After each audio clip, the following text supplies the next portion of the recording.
परमात्मा हमारे लिए भटक रहे हैं और युगों युगों से भटक रहे हैं, लेकिन हम उस परमात्मा को पहचान नहीं पा रहे, क्योंकि हम इस काल भगवान ने इन नकली दूत बेच के अज्ञानी करा दिए। तो ये जो जितना भी आज तक के संत महर्षि हुए, संत हुए हैं, मंडलेश्वर हुए हैं, या कोई काजी मुल्ला पंडित हुए हैं, ये सारे के सारे तत्व ज्ञान से अपरिचित थे और इन्होंने हमारे को उल्टा पाठ पढ़ा दिया। अब वो उल्टा पाठ पढ़ा हुआ आज तक आड़े आ रहा है। दास ने सन 1994 से लेकर आज तक लगभग 19 वर्ष हो गए संघर्ष करते रहे, और जब जाकर के इतना कुछ जेल तक भेज दिया, झूठे आरोप लगा कर, झूठे मुकदमे बनवा के, नकली संत ऋषि आचार्यों और दुष्ट लोगों ने। कोई बात नहीं, परमार्थ के लिए हमें कितना भी कष्ट हो, लेकिन हमारा मिशन सफल हो, ताकि विश्व का कल्याण हो, सब प्राणी परमात्मा को पहचाने और सतलोक जाएं। दास का इतना उद्देश्य है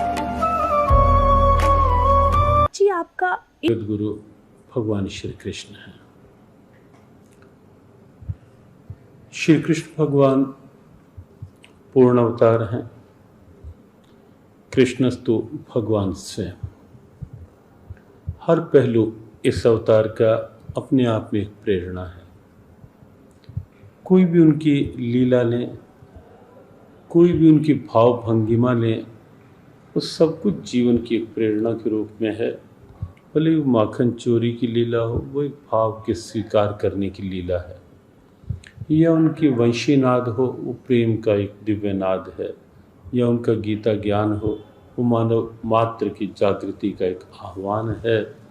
और ये सब देखते हुए हमारी एक समर्पित श्रद्धा भगवान कृष्ण के प्रति इष्ट के रूप में उन्हें स्वीकारने के रूप में है। आपका इष्ट देव कौन है? हमारे इष्ट देव तो भगवान श्री कृष्ण हैं।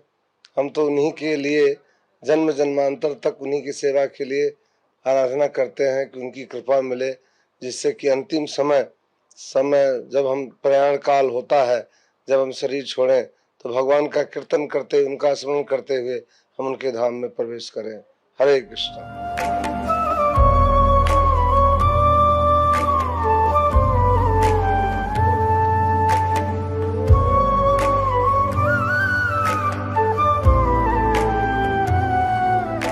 दंडवतम गोविंद गुरु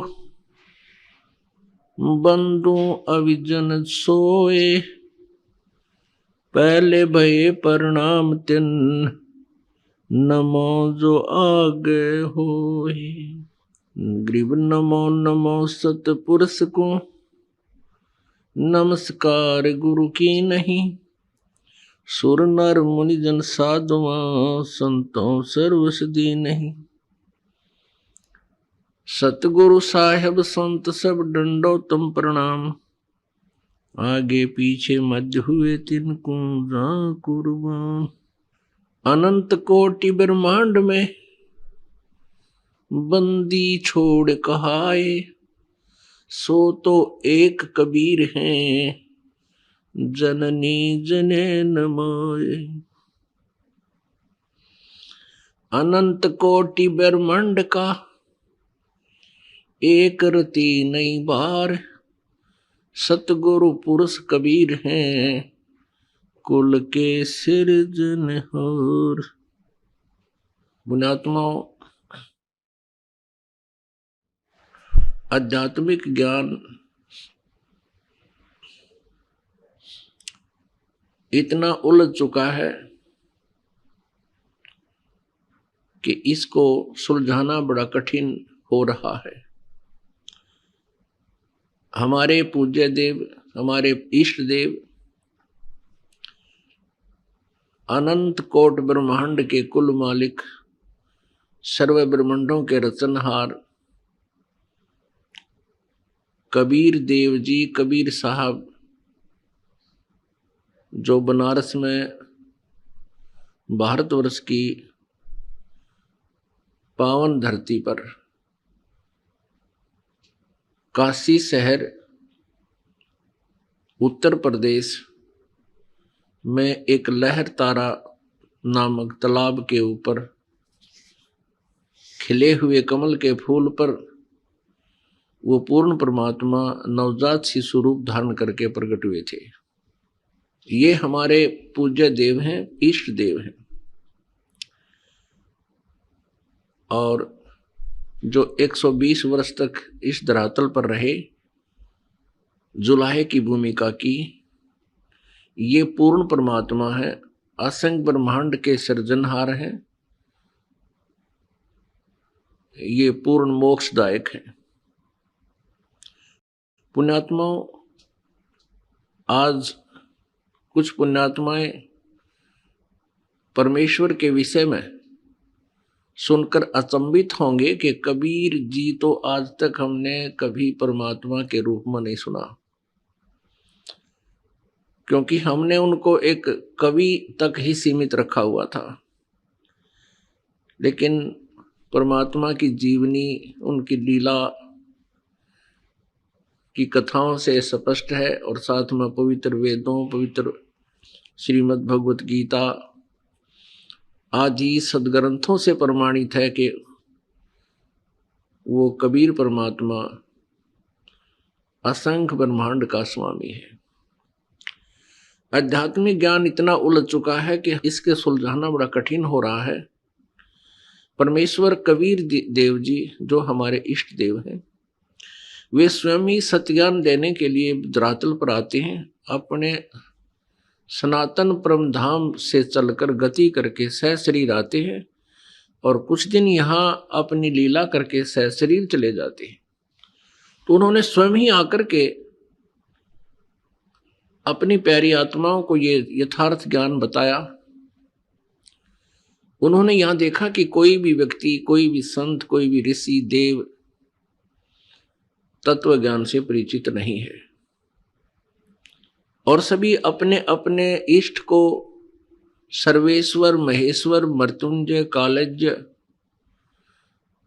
सब ब्रह्मांडों के स्वामी कह करके उनकी पूजा में लगे हुए हैं। अब परमेश्वर कबीर देव जी ने क्या कहा कि नौमन सूत उलझिया, ऋषि रहे झकमार, और सतगुरु ऐसा सुलझा दे, उलझे ना दूजी बार। कुछ श्रद्धालु, कुछ संत, गुरु श्री कृष्ण जी को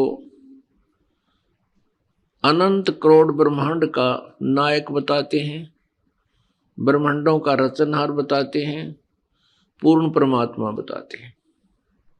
अब जो श्री कृष्ण जी को समर्थ बताते हैं, सर्वेश्वर बताते हैं, उन्होंने लगता है सदग्रंथों का अध्ययन नहीं कर रखा, दंत कथा सुना रहे हैं। देखिएगा श्री शिव पुराण, संक्षिप्त शिव पुराण, सचित्र मोटा टाइप, गीता प्रेस गोरखपुर से प्रकाशित है ये, और संपादक हनुमान प्रसाद पोदार, प्रकाशक एवं मुद्रक हैं गीता प्रेस गोरखपुर, गोविंद भवन कार्यालय कोलकाता का संस्थान। ये इनके फोन और फैक्स नंबर है। इसके 560 पृष्ठ पे ये है उमा संहिता, और पृष्ठ नंबर 560 पे, ये 561 है। यहाँ पर हम यहां से पढ़ते हैं। उस समय पुत्र की प्राप्ति के निमित्त श्री कृष्ण के हिमवान पर्वत पर जाकर महर्षि उपमन्यु से मिलने, उनकी बताई हुई पद्धति के अनुसार भगवान शिव की प्रसन्नता के लिए तप करने, उनके तप से प्रसन्न होकर पार्वती, कार्तिकेय तथा गणेश सहित शिव के प्रकट होने तथा श्री कृष्ण के द्वारा उनकी स्तुति पूर्वक वरदान मांगने की कथा सुनाकर संत कुमार जी ने कहा, श्री कृष्ण का वचन सुनकर भगवान भव यानी शिव जी उनसे बोले, वासुदेव तुमने जो कुछ मनोरथ किया है वह सब पूर्ण होगा। इतना कहकर त्रिशूलधारी भगवान शिव फिर बोले, यादवेंद्र तुम्हें सांब नाम से प्रसिद्ध एक महापराक्रमी बलवान पुत्र प्राप्त होगा। एक समय मुनियों ने भयानक संवर्तक यानी प्रलयंकर सूर्य को शाप दिया था, तुम मनुष्य योनि में उत्पन्न होोगे, अतः वे संवर्तक सूर्य ही तुम्हारे पुत्र होंगे। इसके सिवा जो जो वस्तु तुम्हें अभिष्ट है वह सब तुम प्राप्त करो। संत कुमार जी कहते हैं, इस प्रकार परमेश्वर शिव से संपूर्ण वरों को प्राप्त करके श्री कृष्ण विविध प्रकार की बहुत सी स्तुतियों द्वारा उन्हें पूर्णतः संतुष्ट किया। तदंतर भगत वसल गिरिराज कुमारी यानी पार्वती ने शिवा ने प्रसन्न हो उन तपस्वी शिव भगत महात्मा वासुदेव से कहा, यानी कृष्ण से कहा। पार्वती बोली, परम बुद्धिमान वासुदेव नंदन श्री कृष्ण, मैं तुमसे बहुत संतुष्ट हूं। अनग तुम मुझसे भी उन मनोवांछित वरों को ग्रहण करो, भूतल पर दुर्लभ है। श्री कृष्ण ने कहा, देवी यदि आप मेरे इस सत्य तप से संतुष्ट हैं और मुझे वर दे रही हैं, तो मैं चाहता हूं कि ब्राह्मणों के प्रति कभी मेरे मन में द्वेष ना हो। मैं सदा द्विजों का पूजन करता रहूं, मेरे माता पिता सदा मुझसे संतुष्ट रहें। मैं जहां कहीं भी जाऊं समस्त प्राणियों के प्रति मेरे हृदय में अनुकूल भाव रहे। आपके दर्शन के प्रभाव से मेरी संतति उत्तम हो। पुण्यात्मा, आप इन सदग्रंथों को आंखों देखकर स्वयं निर्णय ले सकते हो कि श्री कृष्ण जी की क्या स्थिति थी, और इनको जो सर्वेश्वर महेश्वर अनंत कोट ब्रह्मांड के स्वामी और इनको यानी जगत गुरु कह रहे हैं, तो वो संत नहीं, ना ही वो आध्यात्मिक गुरु, और कोई श्रद्धालु ऐसा उनके कहने से लगा हुआ है, ऐसे मानकर साधना कर रहा है, वो अपना जीवन नष्ट कर रहा है।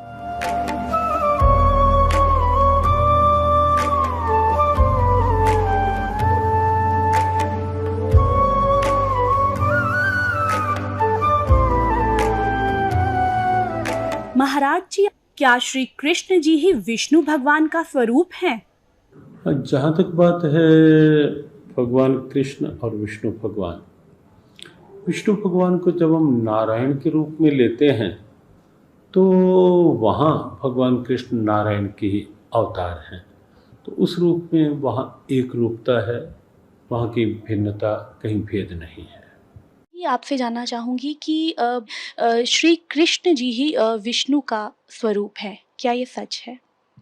ऐसा है कि अगर आप श्रीमद् भागवत पढ़ेंगे तो आपको पता चलेगा कि कृष्णस्तु भगवान स्वयं, जितने अवतार हैं उसके अवतारी श्री कृष्ण हैं।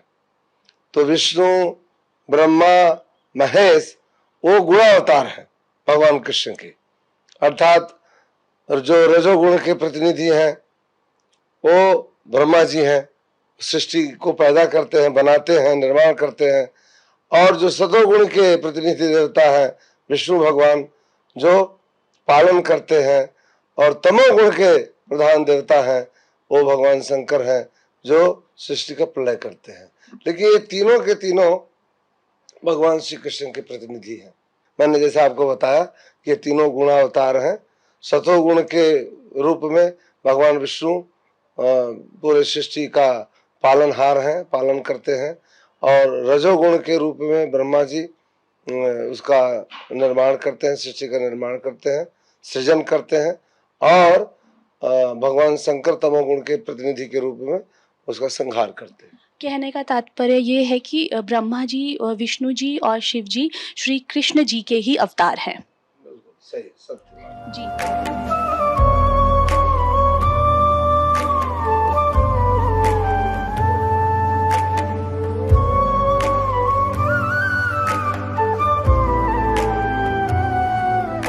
कुछ श्रद्धालु, कुछ संत, गुरु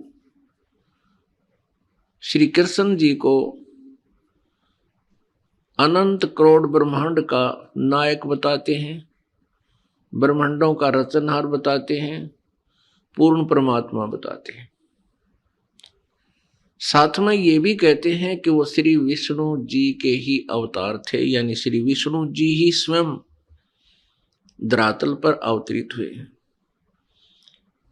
श्री विष्णु जी सतोगुण प्रभु हैं, ये भी उन्हें स्वीकार्य है।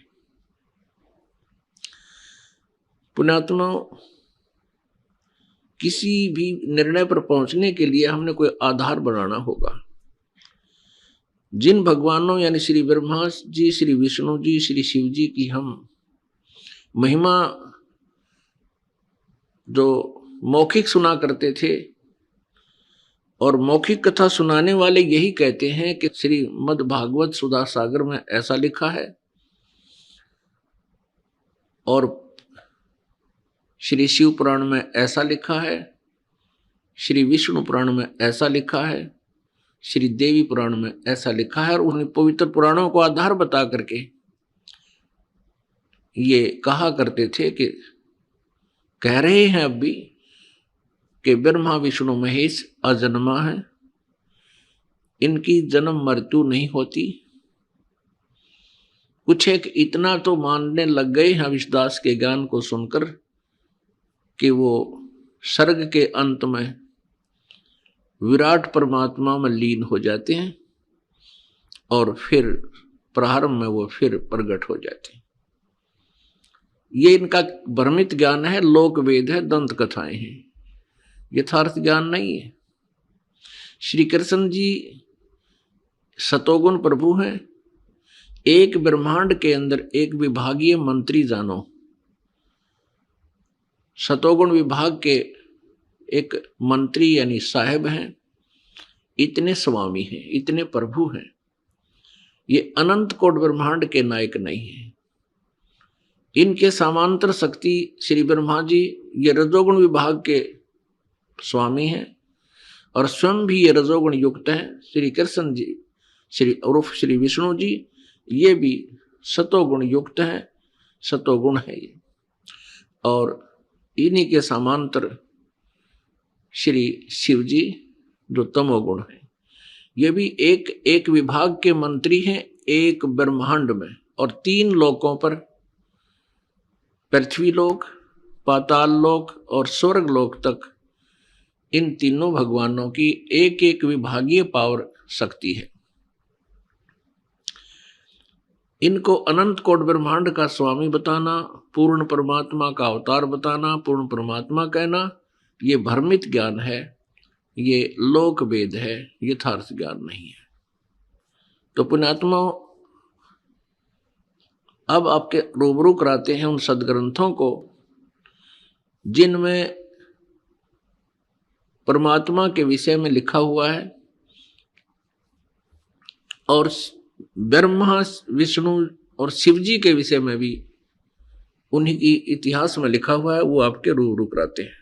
श्री कृष्ण जी विष्णु अवतार थे, यानी स्वयं विष्णु जी ही श्री कृष्ण रूप में देवकी जी के गर्भ से जन्मे थे। इसका प्रमाण आपको दिखाते हैं। अब देखिएगा, आपके समक्ष श्री मद भागवत सुधा सागर के अंदर प्रमाण दिखाते हैं। गीता प्रेस गोरखपुर से प्रकाशित है। सचित्र श्री भागवत सुधा सागर भगवान वेद व्यास कृत श्री मद भागवत 12 स्कंदों की सरल हिंदी व्याख्या श्लोकांक सहित सुख सागर, गीता प्रेस गोरखपुर से प्रकाशित है। इसके मुद्रक एवं प्रकाशक है गीता प्रेस गोरखपुर। इसके पृष्ठ नंबर 549 पे, 549 पृष्ठ नंबर पर दिखाते हैं। ये देखिएगा, 10वां स्कंद, 10वां स्कंद, अध्याय 3,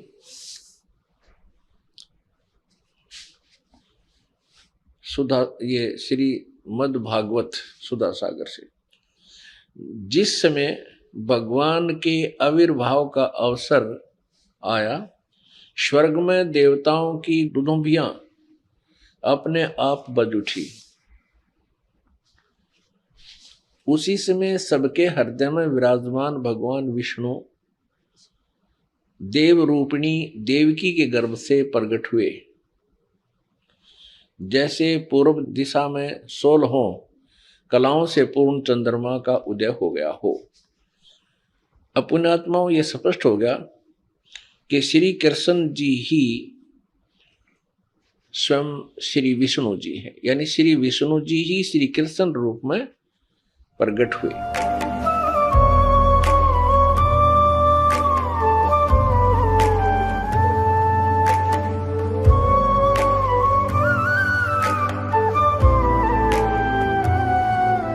महाराज जी, श्रीमद् भगवत गीता जी का ज्ञान किसने बोला? गीता का ज्ञान तो इसमें कोई किसी भी तरह का है ही नहीं विचार। केवल भगवान श्री कृष्ण गीता के उपदेष्टा हैं, गीता के वक्ता हैं। और महर्षि वेदव्यास ने स्वयं ये बात स्वीकार करके कही है, गीता सुगीता कर्तव्य किमन्ये शास्त्र विस्तरे या स्वयं पद्मनाभस्य मुखपद्माद्य निःसृतः। गीता को जीवन का गीत बनाओ। क्यों? क्योंकि ये स्वयं साक्षात भगवान के मुख कमल से निःसृत निकली हुई दिव्य वाणी है। संजय गीता का एक ऐसा पात्र है जिसके पास दिव्य दृष्टि है, और उसने अपनी दिव्य दृष्टि से जब गीता ज्ञान सुना तो गीता के समापन श्लोकों में संजय ने स्वीकारा, योगम योगेश्वरात् कृष्णात् साक्षात कथ्यता स्वयं। मैंने स्वयं योगेश्वर भगवान श्री कृष्ण से साक्षात गीता का ज्ञान कथन करते हुए श्रवण किया है। तो इसमें तनिक भी संदेह नहीं कि गीता भगवान श्री कृष्ण के मुखारविंद से निकली हुई दिव्य वाणी है। प्रभु जी, यहाँ एक चीज़ और जानना चाहेंगे कि श्रीमद् भगवत गीता जी का क्या जो ज्ञान है वो किसने बोला है? गीता से गीता कर्तव्य के मन ने शास्त्र विस्तर। गीता तो सुंदर गीता भगवान श्री कृष्ण पद्मनाभ के मुंह से निकली हुई वाणी। धर्म क्षेत्र कुरुक्षेत्र में जब ये महाभारत का युद्ध हो रहा था तो भगवान चाहते थे कि ये युद्ध न हो, उसके लिए उन्होंने बहुत मंत्रणा की। लेकिन जब युद्ध असंभावी हो गया तो अर्जुन ने कहा, सेनयोर मध्य रथम स्थापय उचित है। हे अच्युत, दोनों सेनाओं के मध्य में इस रथ को ले चलो। जब उन्होंने देखा कि हमारे इष्ट मित्र, हमारे जो पूज्य हैं द्रोणाचार्य, कृपाचार्य और भीष्म पितामह इत्यादि रणांगण में खड़े हुए हैं, तो उन्होंने कहा कि नहीं नहीं, मैं युद्ध नहीं कर सकता। भिक्षार्चन करके मैं अपने जीवन का निर्वहन कर लूंगा, लेकिन मैं इन जो पूज्य व्यक्ति हैं उनका इस रणांगण में, इस रण के मैदान में मैं उनके ऊपर अस्त्र नहीं चला सकता। तब भगवान ने भगवत गीता का प्रवचन किया। फिर 5000 साल के बाद ये लुप्त प्राय हो गई। तभी वही दिव्य ज्ञान ऐसी भक्तिवेदांत स्वामी श्रील प्रभुपाद जी पूरे विश्व में इस गीता का आवंटन कर रहे हैं। मुक्त कंठ से पूरे विश्व को 100 भाषाओं में गीता का ज्ञान दे रहे हैं।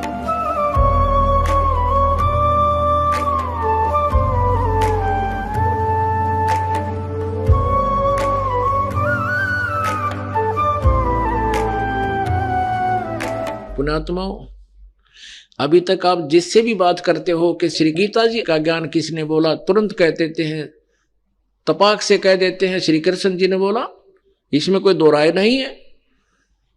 ये बिल्कुल अज्ञानी है, इनको क्या इनका पता नहीं किसी चीज का। अब देखिए, श्री कृष्ण जी ने कहा कि मैं तो गीता के बारे में जानता नहीं, मैंने क्या बोला था। क्योंकि जैसे कोई प्रेत किसी में प्रवेश कर जाता है, वो प्रेत बोलता है, उसके निकलने के बाद फिर वो आत्मा को पता नहीं होता कि मैंने क्या बोला था, और ही बताया करते हैं आपने ऐसा बोला था, तो तू ऐसे बोल रहा था, तू ऐसे कह रहा था, और वो बोल रहा था भूत। तो ऐसे ये प्रेतवत प्रवेश करके श्री कृष्ण जी में यो काल गीता का ज्ञान बोल गया। ये देखिएगा, संक्षिप्त महाभारत द्वितीय खंड गीता प्रेस गोरखपुर से प्रकाशित है। व्यास जी, वेद व्यास जी इसके राइटर हैं। इसके 667 पृष्ठ पे इसके संपादक हैं जयदयाल गोविंद का, जो गीता जी के अनुवादक भी हैं। संपादक तथा संशोधक गीता प्रेस गोरखपुर, गीता प्रेस गोरखपुर से प्रकाशित और मुद्रित है। इसके 667 पृष्ठ पर हम चलते हैं। ये देखिएगा, ये है 667 पृष्ठ। श्री कृष्ण का अर्जुन से सिद्ध महर्षि और कश्यप का संवाद। जन्मेजय ने पूछा, ब्रह्मन शत्रुओं का नाश होने के बाद जब महात्मा श्री कृष्ण और अर्जुन सभा में बैठकर वार्तालाप कर रहे थे, उस समय उनमें क्या क्या बातचीत हुई। वैशंपायन जी कहते हैं, राजन, श्री कृष्ण के सहित अर्जुन ने जब अपने राज्य का पूरा अधिकार प्राप्त कर लिया तो वे दिव्य सभा भवन में आनंद के साथ रहने लगे। एक दिन सज्जनों से घिरे हुए वे दोनों मित्र स्वेच्छा से घूमते घूमते सभा मंडप के ऐसे भाग में पहुंचे जो स्वर्ग के समान सुंदर था। पांडव नंदन अर्जुन श्री कृष्ण के साथ रहकर बहुत प्रसन्न थे। उन्होंने एक बार उस रमणीय सभा की ओर दृष्टि डालकर भगवान से ये वचन कहा, देवकी नंदन, जब युद्ध का अवसर उपस्थित था उसमें मुझे आपके महात्म्य का ज्ञान और ईश्वरीय स्वरूप का दर्शन हुआ था, किंतु केशव, आपने स्नेहवश पहले मुझे जो ज्ञान का उपदेश किया था वह सब इसमें बुद्धि के दोष से भूल गया है। यानी जो गीता ज्ञान सुनाया था युद्ध के दौरान, अब मैं भूल गया। अर्जुन बोल रहा है, उन विषयों को सुनने के लिए बारंबार मेरे मन में उत्कंठा होती है कि वो ज्ञान गीता वाला मुझे फिर सुना दे, मैं सुनना चाहता हूं। इधर आप जल्दी ही द्वारका जाने वाले हैं, अतः पुनः वह सब विषय मुझे सुना दीजिए। पुण्यात्माओं, अर्जुन भगवान श्री कृष्ण जी से कह रहे हैं कि भगवान, जो गीता जी का ज्ञान आपने युद्ध के दौरान सुनाया था उसको मैं भूल चुका हूं और वही ज्ञान मुझे फिर सुनाइए, मेरी बहुत प्रबल इच्छा है सुनने की। अब श्री कृष्ण जी क्या कहते हैं देखना, इधर आप जल्दी ही द्वारका जाने वाले हैं, अतः पुनः वह सब विषय मुझे सुना दीजिए, अर्जुन ने कहा। अब वैशंपायन जी कह रहे हैं कि अर्जुन के ऐसे कहने पर वक्ताओं में श्रेष्ठ महातेजस्वी भगवान श्री कृष्ण ने उन्हें गले से लगाकर इस प्रकार उत्तर दिया। श्री कृष्ण बोले, अर्जुन, उस समय मैंने तुम्हें अत्यंत गोपनीय विषय का श्रवण कराया था। अपने स्वरूप भूत धर्म सनातन पुरुषोत्तम तत्व का परिचय दिया था और नित्य लोकों का भी वर्णन किया था, किंतु तुमने जो अपनी नासमझी के कारण उस उपदेश को याद नहीं रखा, यह जानकर मुझे बड़ा खेद हुआ है। उन बातों का अब पूरा स्मरण होना संभव नहीं जान पड़ता। पांडव नंदन, निश्चय ही तुम बड़े श्रद्धाहीन हो, तुम्हारी बुद्धि अच्छी नहीं जान पड़ती। अब मेरे लिए उस उपदेश को ज्यों का त्यों दुहरा देना कठिन है, क्योंकि उस समय योग युक्त होकर मैंने परमात्म तत्व का वर्णन किया था। पुण्यात्माओं, अब श्री कृष्ण जी अर्जुन पर तो डांट मार रहे हैं, धमका रहे हैं कि तू बड़ा श्रद्धाहीन है, तेरी बुद्धि अच्छी नहीं है, तूने याद क्यों नहीं रखा गीता जी के ज्ञान को। और स्वयं कह रहे हैं, अब मुझे वो पूरा फिर याद नहीं आ सकता। कोई बात हुई या? इसे सीधे श्री कृष्ण जी ने कह का भी नहीं पता था कि गीता में मैंने बोला क्या है। पुण्यात्माओं, अब ये दास सत्संग कर रहा है जिस विषय पर, और आप सुन रहे हो, जो प्रथम बार इस ज्ञान को सुनेगा उसको 20% याद रहेगा मुश्किल से। और मैं वक्ता हूं, अपनी होश में बोल रहा हूं, तो मुझसे कभी सुन लेना, उसी समय सुना दूंगा, क्योंकि मैं अपने होश में बोल रहा हूं। और आप मुझसे पूछो कि वो सुनाना वो विषय जो उस दिन सुनाया था, और मैं कहूं तुमने याद क्यों नहीं रखा, मुझे याद नहीं, इससे सिद्ध है कि मैंने बोला ही नहीं। यानी किसी और कोई भूत बोल गया मेरे अंदर आकर के, तब मैं ऐसी बातें कह सकता हूं। तो ऐसे ही श्री कृष्ण जी में काल बोल रहा था। ये काल कौन है? ये 21 ब्रह्मांड का स्वामी है, ब्रह्मा विष्णु महेश का पिता है, दुर्गा इसकी पत्नी है, ब्रह्मा विष्णु महेश की माता दुर्गा है।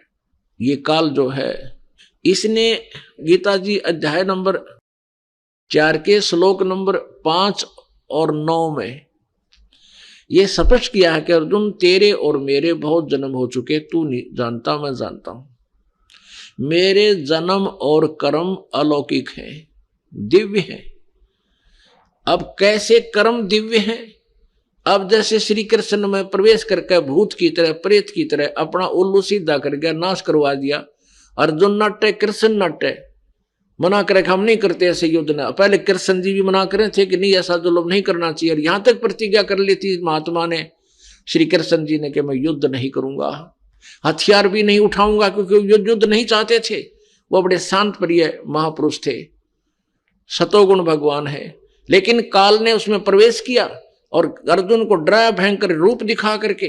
डरते अर्जुन ने स्वीकृति दे दी, हाँ मैं आपसे सहमत हूं और युद्ध करूंगा। उसने जान लिया कि यदि एक बार फिर ये विराट रूप दिखा दिया, तेरा कलेजा फट जाएगा, इसलिए युद्ध करना ही उसने अपना हित समझा।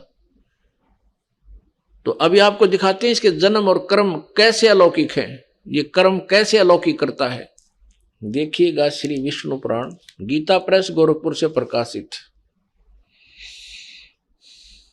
इसके संपादक कौन है? अनुवादक हैं श्री मुनीलाल गुप्त, और प्रकाशक गीता प्रेस गोरखपुर, और मुद्रक भी यही है, प्रकाशक भी यही है। अब देखना इसके 233 पृष्ठ पे, ये चतुर्थ अंश अध्याय नंबर 2 पृष्ठ नंबर 233 पे, या नीचे आइएगा।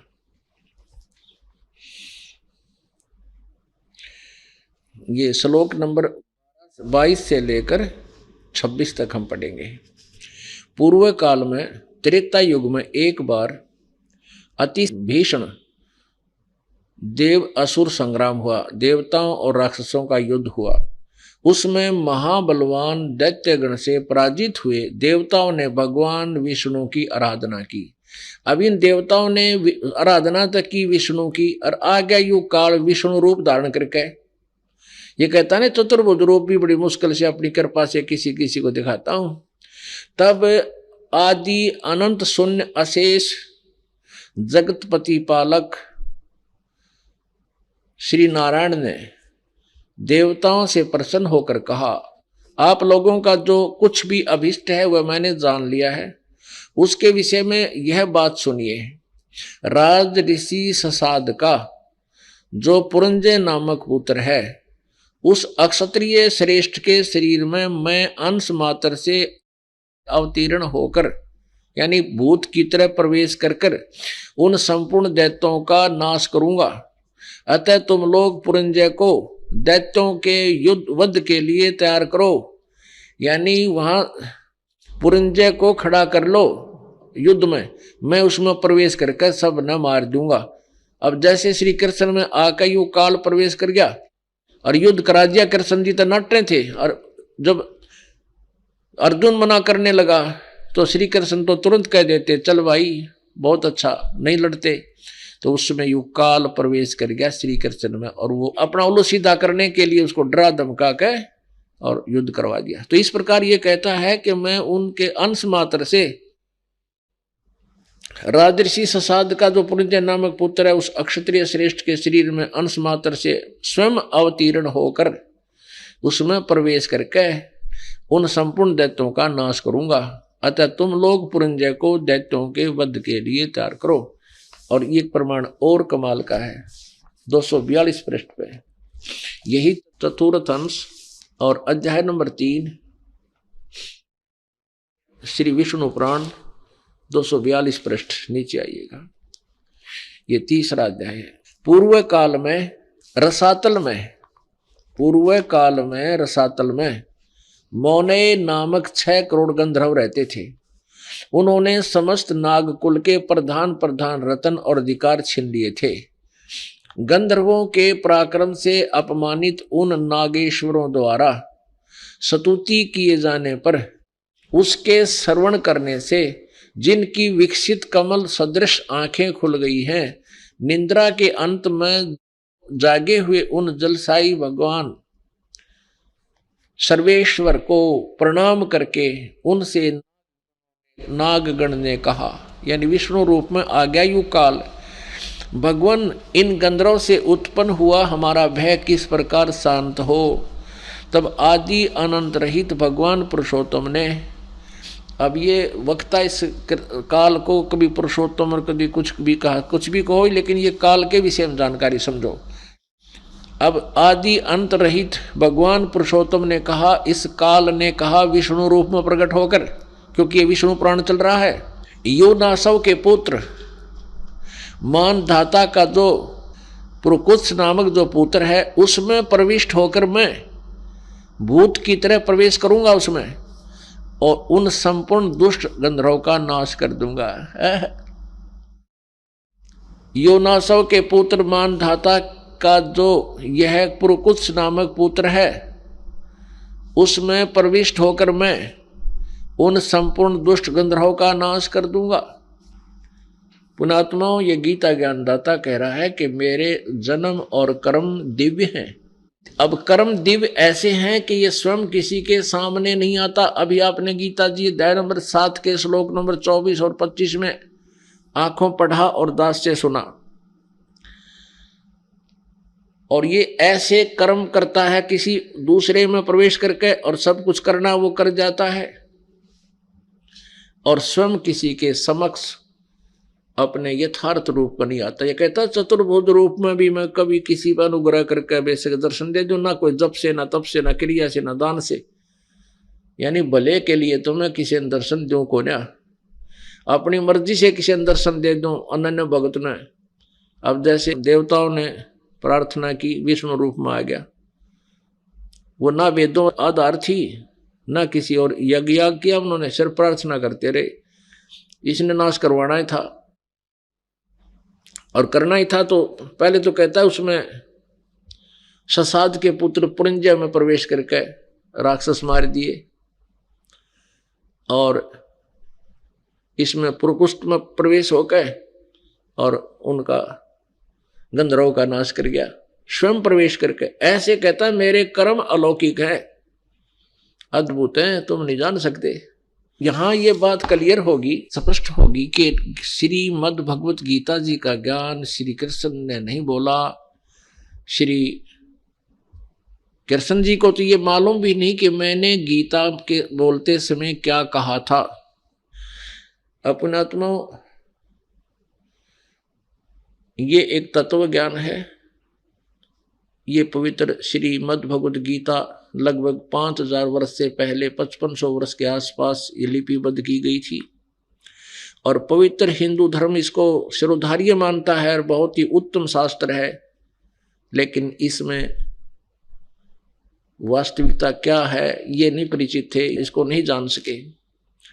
और पुण्यात्माओं, अपने घर में औषधियों की बुक रखी है और वो बहुत ही अच्छी जानकारी है, लेकिन हम समझ नहीं सके, उसका अलग से बना लिया गलत, उसको औषधियां तैयार करके हम विनाश को प्राप्त हो गए, रोग नाश नहीं हुआ। तो अब इस दास के ऊपर कृपा की परमात्मा ने, ये वही अनमोल सदग्रंथ श्रीमद् भगवत गीता अपने पास है। हम सभी शिक्षित हैं, इस शिक्षा का अब हम लाभ उठाएंगे और परमात्मा पाएंगे। अपनात्मा, प्रमाण के बिना आप नहीं मान सकते, क्योंकि लोकवेद आप जी ने बहुत सुन रखा है, और उस लोकवेद को वो जो अज्ञान था अधूरा ज्ञान था, उसको हटाने के लिए, उसका नाश करने के लिए ये तत्व ज्ञान सुनाना पड़ रहा है और साथ में ये प्रमाण आपके समक्ष प्रस्तुत करने पड़ रहे हैं। और फिर आप इस तत्व ज्ञान को स्वीकार करके अपना कल्याण करा पाओगे। अब एक और प्रमाण देते हैं कि महाभारत में प्रमाण है कि श्री कृष्ण जी ने कौरवों की सभा में अपना विराट रूप दिखाया था। तो इससे भी आपको प्रमाणित हो जाएगा। ये देखिएगा, संक्षिप्त महाभारत प्रथम खंड, गीता प्रेस गोरखपुर से प्रकाशित है।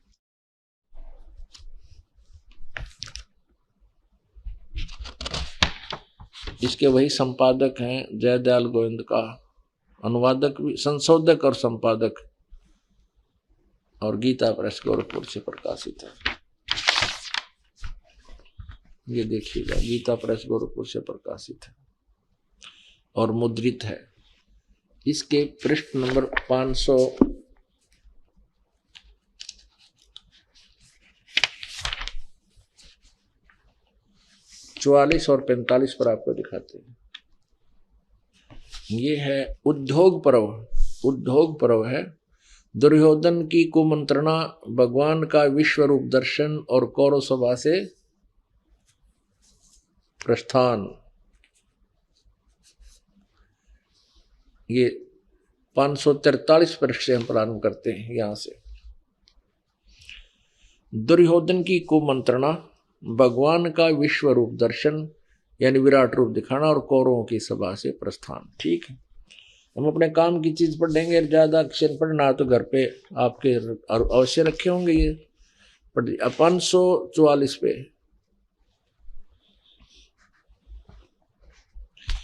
इसके बाद विदुर जी बोले, दुर्योधन तुम मेरी बात सुनो। देखो, श्री कृष्ण को कैद करने का विचार नरकासुर ने भी किया था, किंतु सब दानों के साथ मिलकर भी वह ऐसा नहीं कर सका। फिर तुम इन्हें अपने बलबूते पर पकड़ने का साहस कैसे करते हो? विदुर जी का वक्तव्य समाप्त होने पर भगवान श्री कृष्ण ने कहा, दुर्योधन तुम जो अज्ञानवश ये समझते हो कि मैं अकेला हूं और मुझे दबाकर कैद करना चाहते हो, सो शायद याद रखो समस्त पांडव और वर्षणी तथा अंधकवंशीय यादव भी यही हैं। वे ही नहीं, आदित्य, रुद्र, वसु और समस्त महर्षिगण भी यही मौजूद हैं। ऐसा कहकर शत्रु दमन श्री कृष्ण ने अट्टहास किया।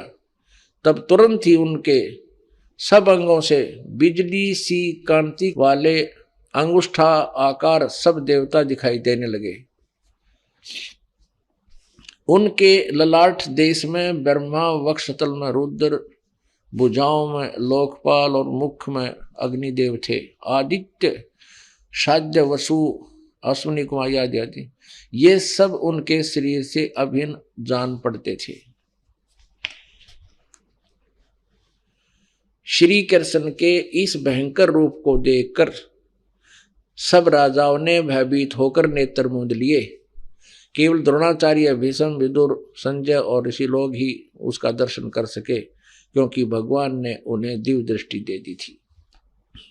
पुण्यात्माओं, अभी तक आप जिससे भी बात करते हो कि गीता जी का ज्ञान किसने बोला, तुरंत कह देते हैं, तपाक से कह देते हैं श्री कृष्ण जी ने बोला। इसमें कोई दो राय नहीं है। ये बिल्कुल अज्ञानी है, इनको क्या इनका पता नहीं किसी चीज का। अब गीता जी अध्याय नंबर 11 के श्लोक नंबर 47-48 में यदि श्री कृष्ण जी गीता बोल रहे होते, ये शब्द नहीं कहते कि अर्जुन ये मेरा वास्तविक विराट रूप आज से पहले, तेरे से पहले किसी ने कभी नहीं देखा, और न ही आगे ये किसी यज्ञ से, तप से, जप से, दान से, धर्म से, क्रिया से ये नहीं देखा जा सकता, ना वेदों में वर्णित विधि से भी नहीं देखा जा सकता। इति सिद्धम कि श्री गीता जी का ज्ञान नहीं बोला श्री कृष्ण भगवान, ये तो काल ने बोला। तो पुण्यात्माओं, ये जितने भी हिंदू धर्म के ब्राह्मण, गुरु, ऋषि, महर्षि थे और वर्तमान में हैं, ये सभी अज्ञानी थे। ये धार्मिक टीचर कहलाते थे लेकिन अपने सिलेबस से परिचित नहीं थे। जो टीचर अपने सिलेबस से परिचित नहीं है, अपने पाठ्यक्रम की पुस्तकों में लिखे विवरण से परिचित नहीं है, तो वो टीचर व्यर्थ है, वो ठीक नहीं, वो अध्यापक ठीक नहीं, वो विद्यार्थियों का नाशक है, उनके जीवन को व्यर्थ कर रहा है। ठीक ऐसा ही आचरण, ऐसा ही व्यवहार अभी तक के हिंदू गुरुओं का था, रहा। अब इस दास पे कृपा की है परमेश्वर ने, इस यथार्थ ज्ञान को आपके समक्ष पहुंचाने की। और इसमें ये वही अज्ञानी गुरु लोग आपको भ्रमित करते रहते हैं कि रामपाल झूठ बोलता है। ऐसे ही परमेश्वर कबीर जी के साथ किया था इन लोगों ने। आज से 600 वर्ष पहले लगभग जो परमात्मा सन 1398 से 1518 तक यही लीला करके गए थे, ये तत्व ज्ञान समझाया करते थे, जो आज दास आपको बता रहा है और सभी सदग्रंथों में प्रमाणित है। उस समय के ब्राह्मण, गुरु, ऋषि जितने भी अपने रोजी रोटी चला रहे थे, वो परमात्मा से एकदम खिन्न हुए और पूरे समाज को भगवान का विरोधी बना दिया था कि कबीर तो अशिक्षित है, ये झूठा है, ब्रह्मा विष्णु महेश के विषय में ये गलत उठपटांग बातें करता है, ये वेदों और गीता और पुराणों से परिचित नहीं है क्योंकि इसको अक्षर ज्ञान नहीं है, ये संस्कृत भाषा नहीं जानता। तो उस समय तो हमारे जो पूर्वज थे, भोले भाले थे, अशिक्षित थे, उन्होंने इन चतुर लोगों की, इन गुरुओं की बातों को मान लिया कि कबीर जी शिक्षित नहीं है, इसलिए वेदों और गीता के ज्ञान से शायद अपरिचित ही होंगे। और ये गुरु लोग जो संस्कृत जानते हैं और सभी शास्त्र संस्कृत भाषा में लिपिबद्ध हैं, इसलिए इनकी दाल गली रही। ये संस्कृत बोलते रहे, जैसे गीता जी अध्याय नंबर 18 के श्लोक नंबर 66 को ये स्वयं बोलते तो हैं संस्कृत सही, अनुवाद करते हैं गलत। सर्वधर्मान परित्यज माम एकम शरणम व्रज अहम तवा सर्व पापेभ्यः मोक्षामि मा शुच। ये न्यो का नो संस्कृत तो ठीक बोल देते हैं, अनुवाद करते हैं कि तू सब कर्मों का आश्रय त्याग कर मुझ एक सर्वशक्तिमान शरण में आ। अरे व्रज माने जाना होता, आना नहीं होता। ऐसे ही आप जी को भ्रमित कर रहे हैं। इन अज्ञानियों से आपने स्वयं निपटना है, इनसे दूर हटना है और यथार्थ ज्ञान को पहचानना है। निरंजन धन तेरा दरबार, निरंजन धन तेरा दरबार, जहाँ पर तनिक ना न्याय विचार। वैसा उड़ मुल मुल खासा गल मोतियों के आर, वैसा उड़ मुल मुल खासा गल मोतियों के आर। पतिव्रता को मिले न खादी, ये सूखा नरस आहार, निरंजन धन तेरा दरबार, निरंजन धन तेरा दरबार, जहाँ पर तनिक ना न्याय विचार। पाखंडी की पूजा जग में संत को कहें लबाड़, पाखंडी की पूजा जग में संत को कहें लबाड़। अज्ञानी को परम विवेकी, ज्ञानी को मूड गंवार, निरंजन धन तेरा दरबार, निरंजन धन तेरा दरबार, जहाँ पर तनिक न न्याय विचार। कह कबीर सुनो भाई साधो, यहाँ सब उल्टा व्यवहार। कह कबीर सुनो भाई साधो, यहाँ सब उल्टा व्यवहार। सच्चों को तो ये झूठा बतावे, इन झूठों का एतबार, निरंजन धन तेरा दरबार, निरंजन धन तेरा दरबार, जहाँ पर तनिक ना न्याय विचार।